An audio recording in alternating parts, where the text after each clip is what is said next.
Nah, hari ini kita akan belajar bagaimana kita bertumbuh di dalam percobaan.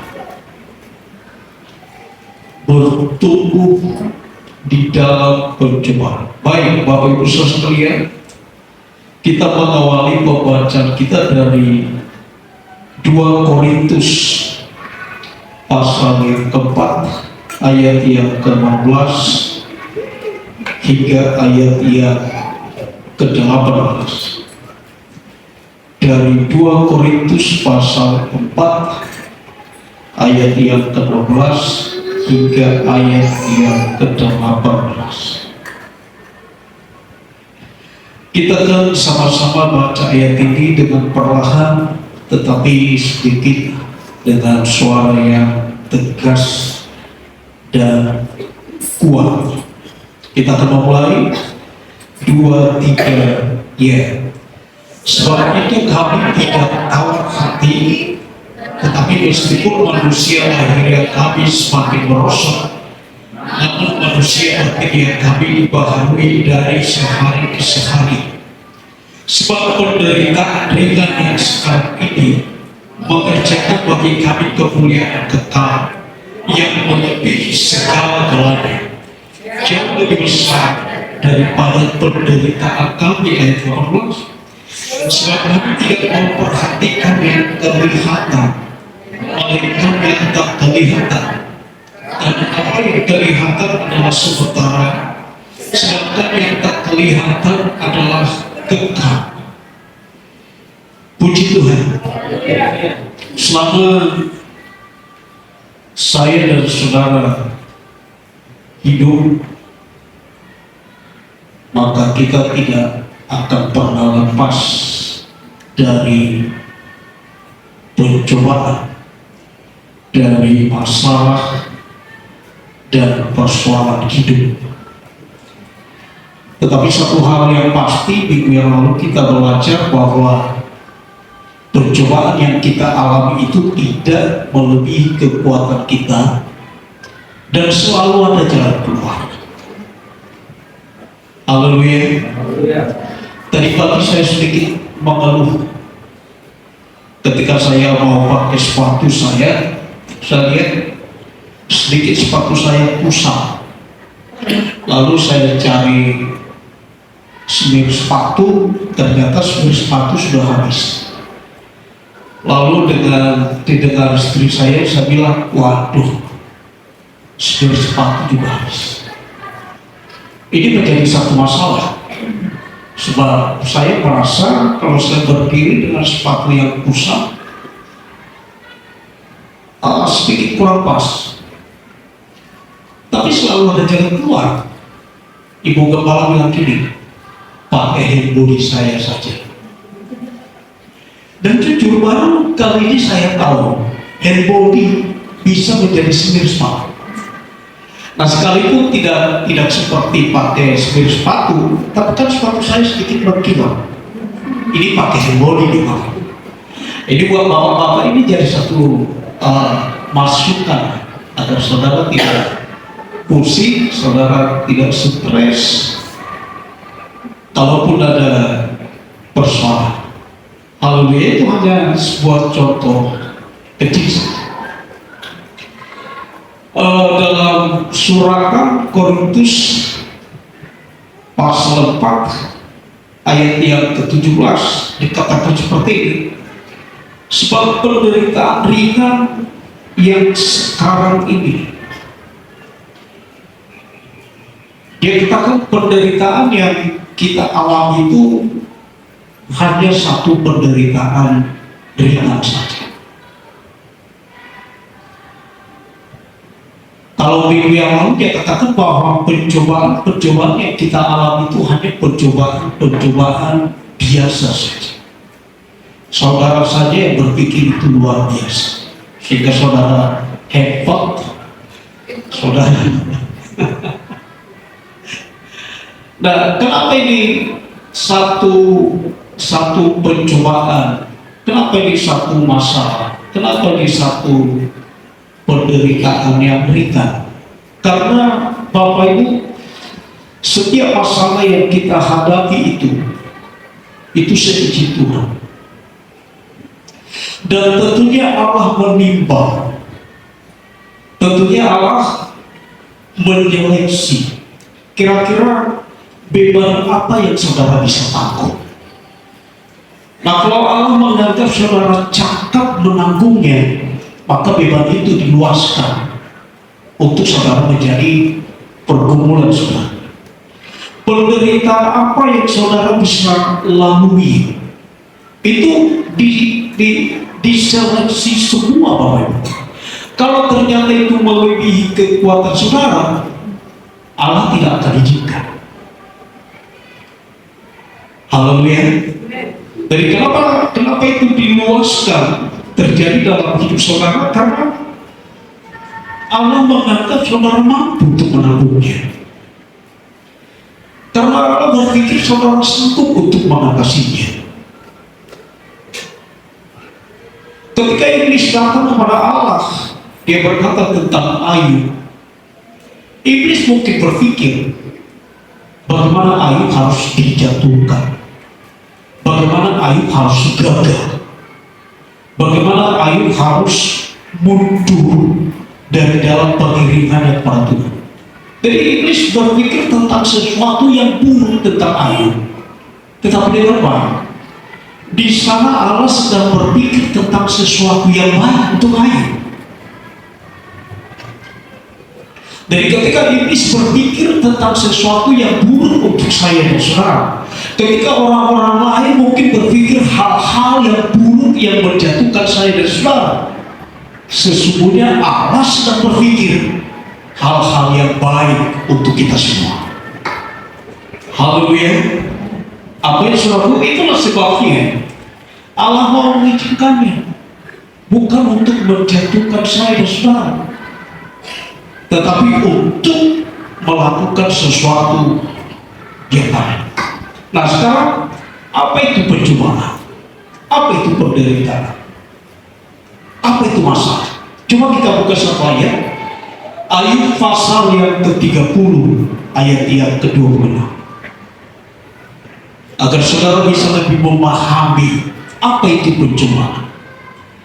Ayub pasal 30 ayat yang ke-26. Ya, kita baca bersama-sama ayat ini. Bapak Ibu saudara sekalian, saudara bisa baca di depan.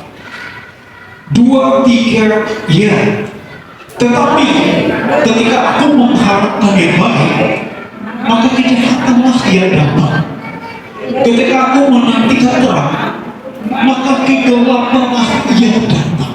Inilah yang disebut dengan perjuangan, di mana sesuatu terjadi tidak seperti yang saya dan saudara inginkan. Itulah perjuangan. Ketika Ayub berpikir bahwa sesuatu yang baiklah yang akan terjadi di dalam hidupnya, dengan dia belajar untuk hidup saleh, dengan dia belajar untuk hidup jujur, dengan dia belajar untuk selalu menyembah kepada Allah, maka dia berpikir bahwa hal-hal yang baiklah yang akan terjadi di dalam hidupnya. Tetapi bukan, yang terjadi justru satu kejahatan yang telah diizinkan oleh Allah, dikerjakan oleh iblis di dalam hidupnya. Dia menantikan terang, maka kegelapanlah yang datang. Jadi masalah, pencobaan, persoalan, penderitaan itu adalah sesuatu yang terjadi lain atau tidak seperti yang kita harapkan. Itu maksudnya. Nah, kalau seorang pemudi punya target, nanti umur 25 tahun setelah saya tamat kuliah, saya akan menikah. Dia punya target. Tetapi sekarang dia sudah berusia 28 tahun. Pacar saja pun belum punya. Ini menjadi persoalan. Kenapa? Tidak sesuai dengan apa yang diharapkan. Seorang ibu menyekolahkan anaknya, mendidik anaknya. Dia berpikir kalau anaknya akan menjadi anak yang baik, anak yang takut akan Tuhan. Tapi ternyata tidak sesuai dengan apa yang diharapkan. Di tahun 2024, Kita sudah berpikir bagaimana ekonomi kita dipulihkan oleh Tuhan. Tetapi tidak. Karena ternyata tahun 2024 semakin sulit. Itu adalah satu pencobaan. Itu adalah satu penderitaan. Nah saudara, kalau saudara mengalami satu masalah, saudara harus tahu, saudara harus percaya bahwa masalah itu hanya masalah biasa saja. Haleluya. Sebab apa? Tidak selalu apa yang saudara pikirkan itu benar. Tidak selalu target saudara itu menjadi sesuatu yang harus dipenuhi oleh Allah. Tuhan punya rencana yang terbaik untuk kita semua. Haleluya. 1 Petrus pasal 4 ayat yang ke-12.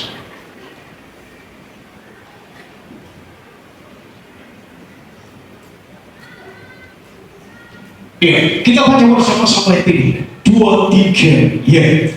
Saudara-saudara yang kekasih, janganlah kamu heran akan nyala api siksaan yang datang kepadamu sebagai ujian, seolah-olah ada sesuatu yang luar biasa terjadi atas kamu.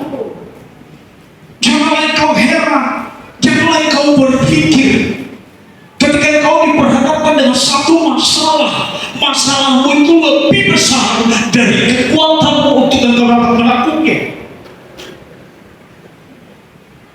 Janganlah kau berpikir apabila nyala api siksaan yang datang kepadamu sebagai ujian, seolah-olah ada sesuatu yang luar biasa terjadi atas hidupmu. Rasul Paulus katakan, percobaan yang kau alami itu hanya percobaan biasa saja yang tidak melebihi kekuatan. Haleluya. Dan kalau sampai Allah meluaskan perkara itu terjadi dalam hidupmu, saudara harus tahu bahwa Allah punya jalan keluar untuk setiap masalah dan persoalan itu. Katakan amin. Allah kita adalah pemegang kendali tertinggi untuk setiap masalah dan persoalan. Allah kita adalah pemegang kekuasaan tertinggi untuk segala sesuatu yang ada di muka bumi ini. Dia pasti melakukan yang terbaik. Haleluya. Kalau begitu, kita mau berkata Allah sayang kepada saya dan saudara. Haleluya. Lalu kenapa Allah meluaskan pencobaan itu? Kenapa Allah mengizinkan iblis untuk mencobai Allah? Allah ingin memperlihatkan kalau saudara sekalian jemaat Gereja Selamat adalah jemaat Tuhan yang memiliki iman yang kuat. Haleluya. Itu tujuannya. Itulah sebabnya dalam kitab Ayub pasal 23 ayat yang ke-10.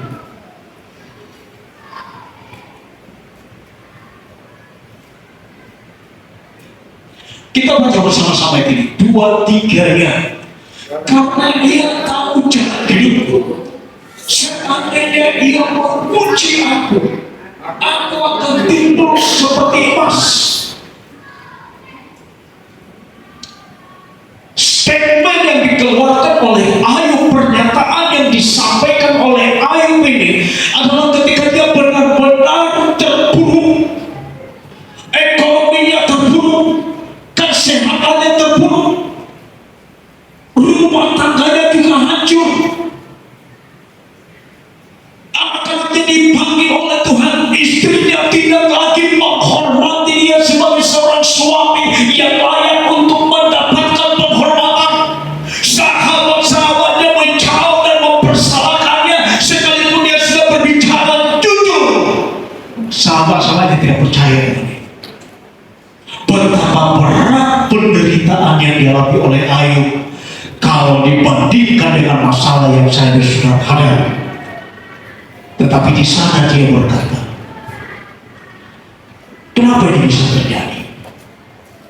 Kenapa Allah meluaskan perkara ini dalam hidup saya? Karena Allah ku tahu jalan hidupku, seandainya Allah menguji aku dengan mengizinkan semua masalah ini terjadi, maka aku akan timbul seperti emas. Haleluya. Haleluya. Allah katakan kepada Iblis, "Iblis, kau dari mana?" "Aku sedang berjalan berkeliling-keliling dunia." "Sudah sampai di mana?" "Sampai Simpang Pos. Jalan Lugu 1 saya juga sampai. Dan saya melihat ada anak-anak Tuhan di sana." "Terus kau kemana lagi?" "Aku ke kotanya salah seorang yang bernama Ayub. Aku juga ke sana." Nah, dia kan Ayub itu adalah seorang yang saleh. Dia adalah seorang yang jujur. Dia adalah seorang yang beribadah dengan sungguh-sungguh. Iblis katakan dia, siapa yang gak bisa? Semuanya bisa kalau dia berhati. Dia punya harta yang banyak, dia punya kekayaan yang melimpah, dia punya rumah tangga yang baik-baik saja, dia punya kesehatan yang fit. Tapi coba ambil itu semua. Saya ingin melihat apa benar Ayub masih takut akan engkau, apa benar Ayub masih percaya akan engkau. Nah, ketika Allah meluaskan perjuangan itu karena Allah ingin mempertontonkan hidup Ayub sebagai orang yang beriman kepada Allah. Imannya tidak dipengaruhi dengan harta milik yang dia punya. Imannya tidak dipengaruhi oleh sikap yang sedang terjadi dalam hidupnya. Imannya sungguh tertuju kepada Allah yang sanggup memberikan jalan keluar kepadanya. Haleluya. Bisa saja Allah menghardik iblis. Ketika iblis katakan, "Coba ambil hartanya, izinkan aku menjamahnya. Coba izinkan aku menjamah tubuhnya, biar aku menularkan kecelakaan di dalam dirinya." Bisa saja Allah menghardiknya dengan berkata, "Iblis, janganlah kau, jangan kau coba-coba mendekat kepada Ayub, jangan kau coba-coba menjamah hartanya, jangan kau coba-coba, dia anak yang aku kasih." Bisa saja. Dan iblis tidak punya kuasa untuk melakukan apa yang ada di dalam pikirannya. Betul Bapak Ibu? Allah bisa saja berkata kepada Darius yang pada zaman pemerintahannya hendak menghukum dan memasukkan Daniel ke dalam gua singa. Ketika orang-orang dalam pemerintahan Darius mencari kesalahan Daniel, sungguh tidak didapati ada satu kesalahan pun. Daniel adalah seorang pembantu kerajaan yang sangat memberkati Darius. Dia melakukan dengan hikmat, dia melakukan dengan kebijaksanaan yang luar biasa, sehingga Raja Darius berkata, "Aku belum pernah menemukan ada orang sehikmat seperti Daniel." Orang-orang dalam kerajaan itu cemburu. Mereka mulai berpikir bagaimana caranya mencelakakan Daniel. Mereka mulai berpikir bagaimana caranya menjatuhkan Daniel, sehingga posisi kedudukannya sebagai orang nomor 2 dalam kerajaan itu bisa tergantikan oleh mereka. Tidak ada satu kesalahan pun yang dapat sama seperti kepada Ayub. Lalu kemudian mereka mengusulkan, Raja Darius, kita buatlah sebuah patung yang besar yang menyerupai wajahku, tuanku raja. Karena engkau adalah seorang raja yang tersohor, yang layak untuk disembah. Biar semua penduduk yang ada di negeri ini menyembah kepada patung buatanmu.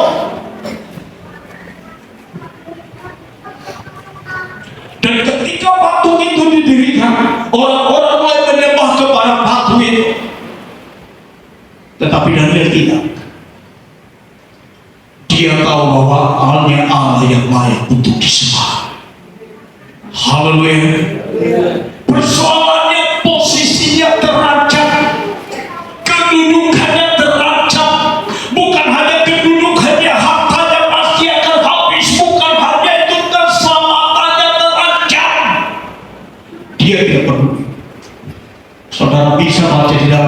dan dia pasal yang benar.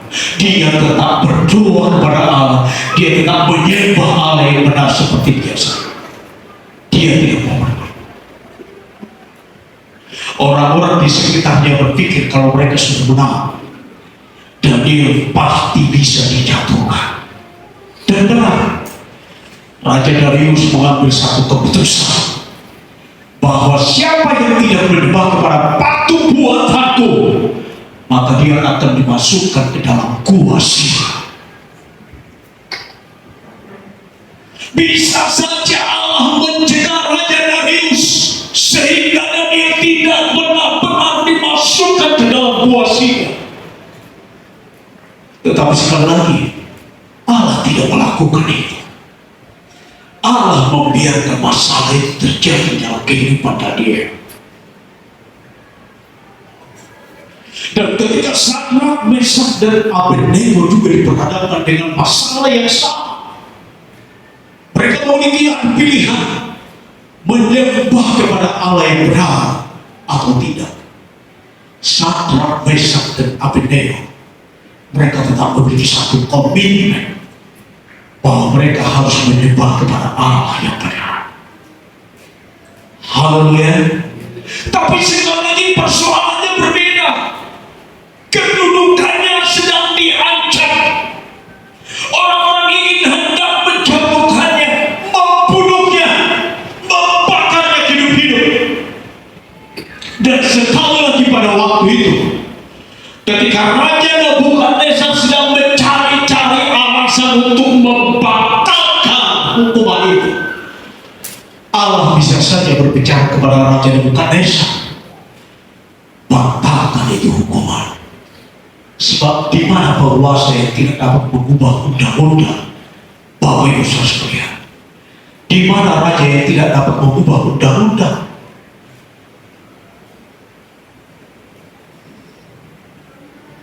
Makanya saya membaca perkataan orang bijak seperti ini.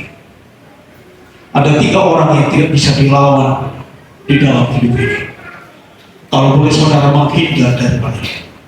Yang pertama, jangan engkau lawan pemerintah.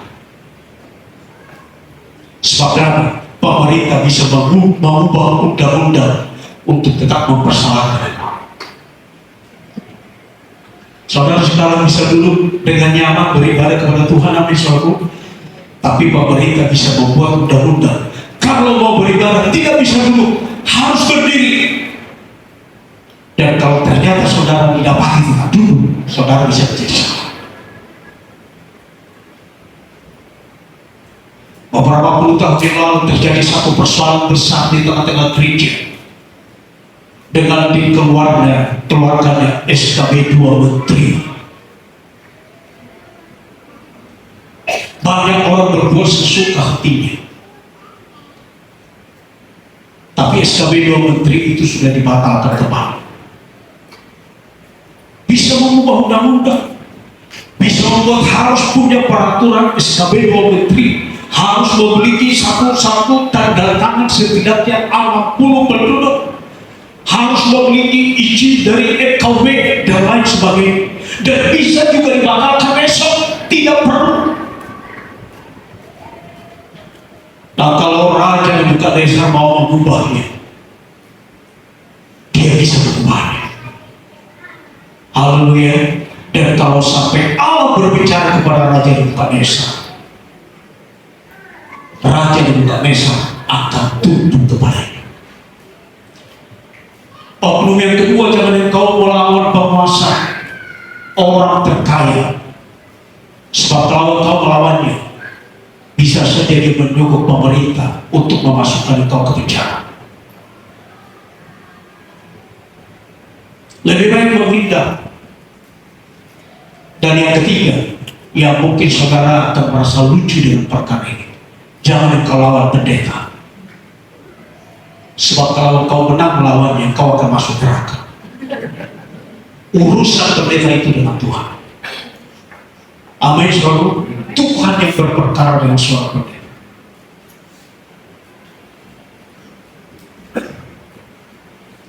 Nah sekali lagi bisa saja Allah mengubah jalan pikiran yang bukan Islam. Tetapi Allah tidak melakukan itu. Allah membiarkan satu persoalan besar terjadi dalam diri Sadrak, Mesak dan Abednego, sampai kemudian dia dimasukkan ke dalam perapian yang berjalan. Di mana Tuhan? Kenapa Tuhan tidak membela saya? Sekali lagi Allah bisa berbicara kepada saudara-saudaranya Yusuf, sehingga saudara-saudaranya Yusuf memiliki belas kasihan terhadap Yusuf. Yusuf tidak perlu dianiaya, Yusuf tidak perlu dijual, Yusuf tidak perlu diperlakukan seperti seorang penjahat. Toh juga Yusuf hanya menceritakan sebuah mimpi kepada mereka. Tetapi sekali lagi Allah tidak melakukan itu. Allah membiarkan Yusuf dianiaya, Allah membiarkan Yusuf dijual, Allah membiarkan Yusuf menjalani masa-masa yang sulit dalam kehidupan. Saudara tahu kenapa? Karena Allah ingin mengerjakan perkara-perkara besar dalam diri mereka. Haleluya. Allah ingin melakukan perkara-perkara besar di dalam diri mereka. Dan yang kedua, Allah ingin menarik tokoh-tokoh iman ini untuk lebih dekat lagi kepada Allah.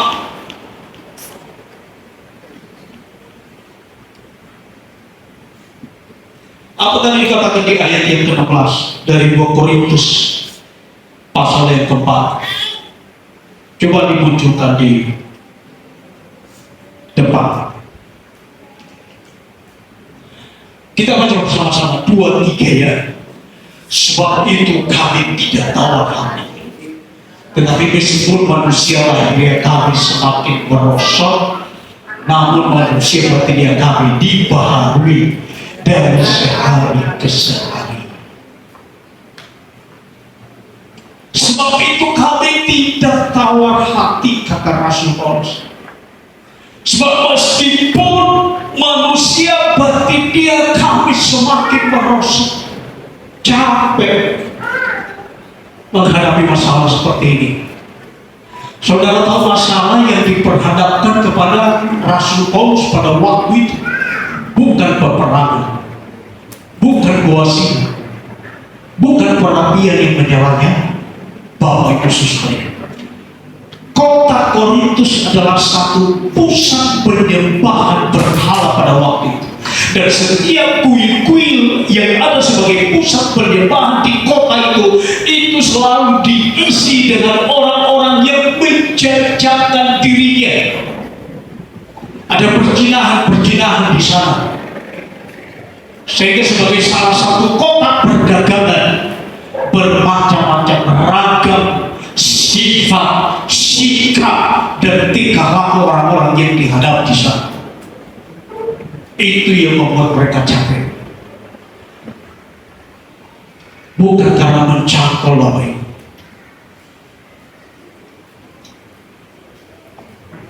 bukan karena mereka sudah semakin tua, tetapi mereka capek.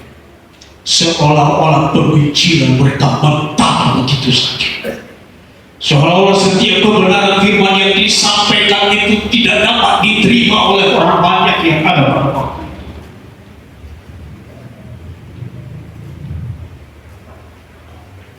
Bapak Ibu sekalian, Rasul Paulus berkata, sekalipun manusia batin jasmani kami semakin kerosot, tetapi hubungan kami dengan Tuhan semakin diperbaharui. Inilah yang ingin dikerjakan oleh Allah di dalam diri setiap orang percaya. Haleluya.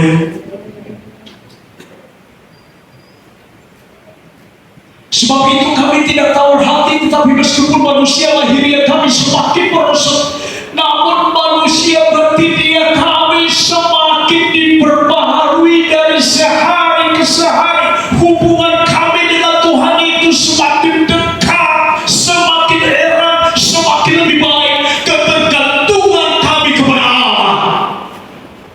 itu semakin lebih sungguh-sungguh.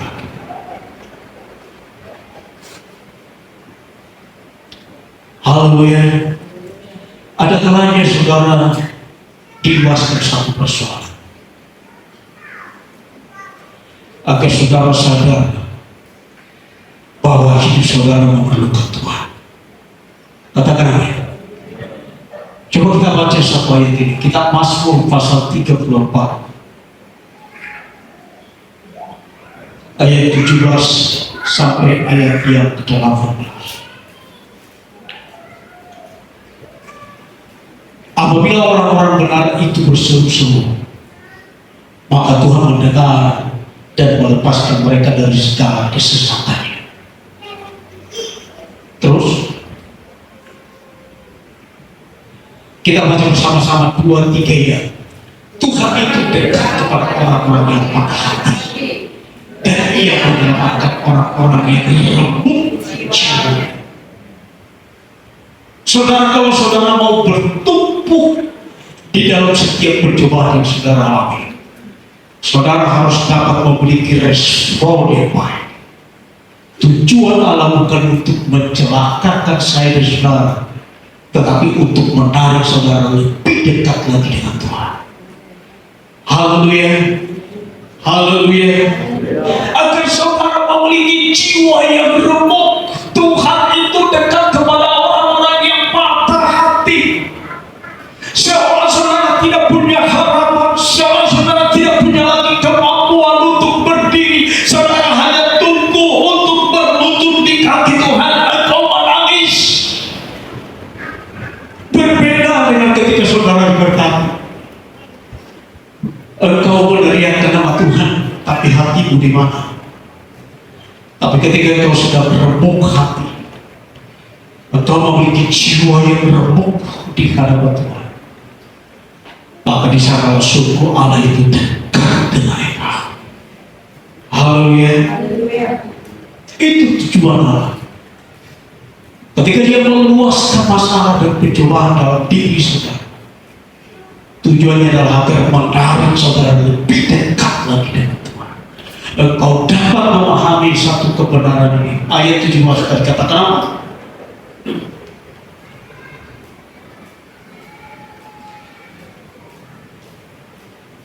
Kita baca bersama-sama 2-3 ya. Apabila orang-orang benar itu berseru-seru, maka Tuhan mendengar dan melepaskan mereka dari segala kesesatan mereka. Boleh berikan tepuk tangan.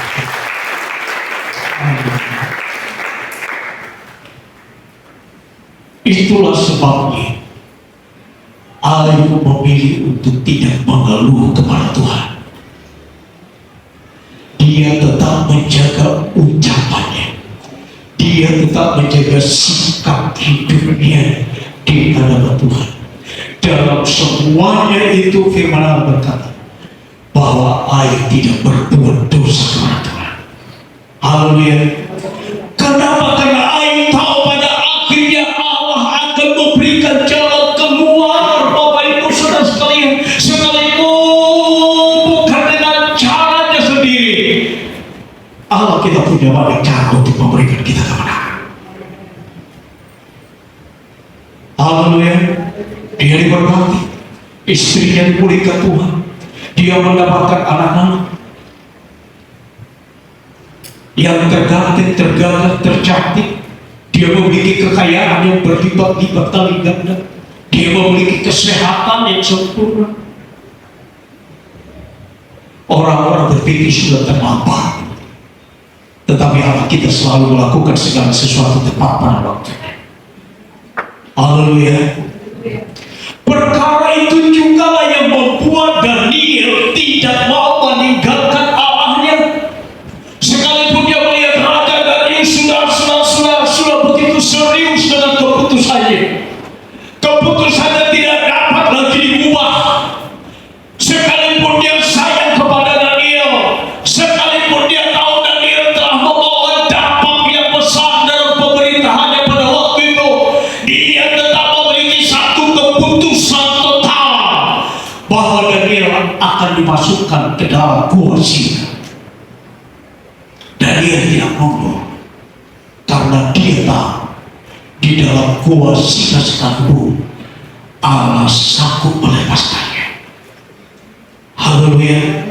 Benar Bapak Ibu Saudara sekalian, ketika dia dimasukkan ke dalam gua singa, dia dilemparkan ke dalam gua singa, dia melihat singa sedang berdoa, dan Allah berkata kepada singa, ini bukan makananmu, ini haram untukmu.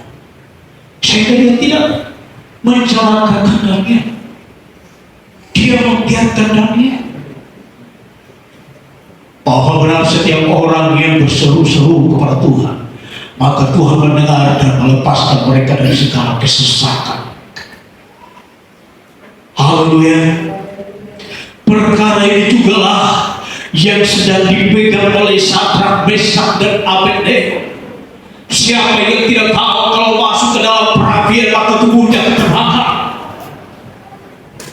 Siapa yang tidak tahu kalau dimasukkan ke dalam perapian yang menyala-nyala itu akan mencelakakan hidupnya? Tetapi mereka tidak berubah. Raja Nebukadnezar coba memberikan satu solusi kepada mereka. Apabila kau mau menyembah kepada patung buatanku, kau bisa lepas. Tetapi kalau tidak, siapa yang bisa melepaskan dirimu dari aku? Lalu mereka berkata, Raja, seandainya aku sanggup melepaskan kamu, maka dia akan melepaskan kami. Tetapi kalau pun tidak, biarlah kami mati di dalam Tuhan. Haleluya.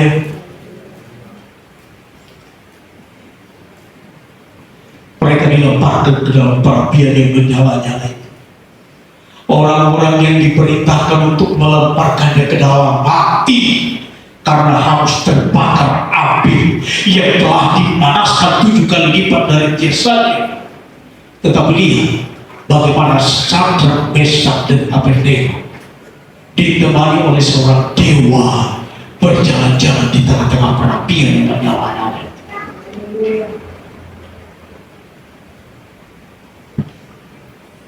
Haleluya.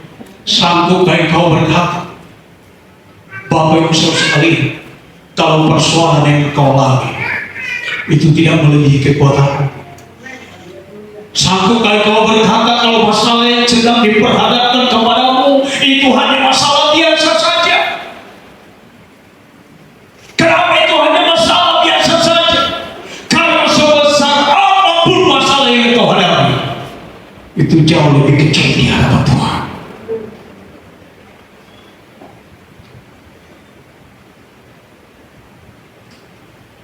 Sekali saja Allah berteriak, semuanya ke Dia. Katakan amin. Dan itu pula sebabnya Yusuf tidak memilih bunuh diri dan berkata kepada Allahnya, aku kesalahan apa yang aku berbuat? Aku datang ke tempat penggembala ini justru untuk memikirkan saudara-saudaraku.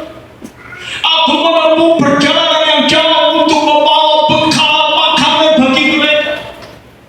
Tapi lihatlah bagaimana mereka menganiaya aku, bagaimana mereka menjual aku. Tidak, Yusuf tidak pernah malu. Dia tetap berjalan bersama Allah. Haleluya.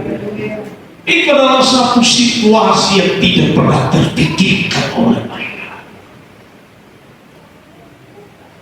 Ketika air sudah gitu sangat jujur dan baik-baik saja, dia tidak pernah berpikir kalau dia akan mengalami masalah. Dan ketika Daniel sudah membantu pemerintahan Darius itu, sehingga pemerintahannya berjalan dengan baik, yang dia harapkan adalah penganugerahan hadiah yang besar kepadanya. Tetapi tidak, dia dihukum dengan dimasukkan ke dalam gua singa. Satu situasi yang tidak sesuai dengan apa yang kita pikirkan. Itu alasannya. Dan Yusuf terus berjalan bersama dengan Allah. Di sana kemudian mimpinya diwujudkan oleh Tuhan. Haleluya. Tetaplah engkau berjalan bersama dengan Allah. Karena di sana mimpi-mimpimu akan diwujudkan oleh Tuhan. Kata David, percobaan itu tidak akan melebihi batas kemampuan saya, saudara. Dan yang kedua, dalam setiap percobaan Allah akan memberikan jalan keluar yang terbaik. Haleluya. Bersenang-senanglah dengan Tuhan sekalipun engkau sedang diperhadapkan dengan permasalahan, sebab Allah pasti akan melakukan perkara-perkara besar. Haleluya. Saudara punya masalah, saudara punya persoalan, saudara dihina. Prabowo bilang, sekalipun aku dihina, dikasih nilai 11 dari 100, aku tidak peduli. Oke, guys. Dia menari di atas masalah. Di satu sisi saya salut dengan Prabowo. Sudah 2 kali dia menang, tapi dia tetap untuk mencoba. Dia pantang menyerah.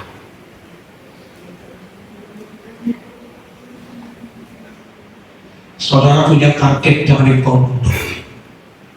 Haleluya. Mungkin targetmu belum tercapai. Saudara cari akal yang lain. Cari akal yang lain. Kalau engkau harus merapat kepada musuhmu untuk mengalahkannya,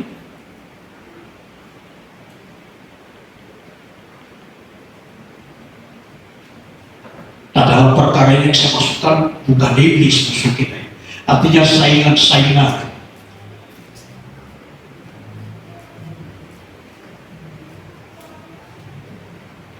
Tetap percaya kalau Tuhan Yesus masih sana. Boleh berikan tepuk tangan.